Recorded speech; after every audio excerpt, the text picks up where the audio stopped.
3 numaralı Gri Kurt da yerini aldı. Beyaz bayrak havada, start verildi ve koşu başladı. İlk metrelerle birlikte pistin ortasından 7 numaralı Katmandu kendini göstermişti. Hemen dışından 5 numaralı Gobak'la önlere gelmeye çalışıyor.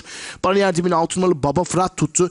1200 geçirirken bu üçlüden az farklı lider 7 numaralı Katmandu'daydı. Ancak dışından yüklenen 5 numaralı Gobak'la rakibini bastırdı. 1000'e doğru gidilirken farkı 1 boya kadar çıkardı.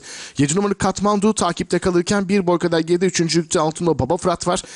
Sonrasında 4.lüğe yükseldi. 4 numaralı Bahtak. Onun 1 boy kadar gerisinde 5.likte 1 numaralı İbin'i izliyorum. İbin'in hemen içinde 3 numaralı Gri Kurt var.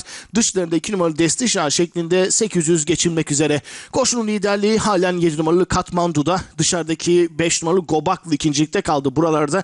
3.lükte yine aynı isim 6 numaralı Baba Fırat var. Hemen dışında 4.lükte 4 numaralı Bahtak. Geride 5.likte ortada 1 numaralı İbin. Hemen dışında 2 numaralı Destişah. Grubun son sırasında 3 numaralı Gri Kurt şeklinde Kocaeli Kartepe'de ilk koşuda son düzlüğe yaklaşıyoruz. 7 numaralı Katmandu itelikte olsa liderliğini koruyor. Geriden 5 numaralı Gobaklı'nın, dışarıdan 4 numaralı Bahtı Akın. Bariyer dibinden 6 numaralı Baba Fırat'ın atakları var. 1 numaralı İbin de buralarda öndeki mücadeleye katılmaya çalışıyor. İç kulvardaki 3 numaralı Gri Kurt'la birlikte.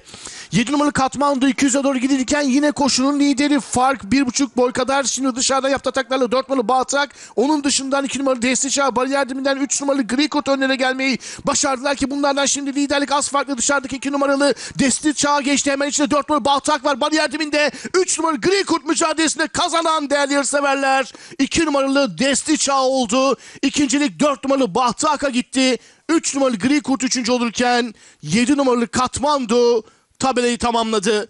İlk koşu 2 numaralı Destişah Gökhan Gökçe ile kazandı.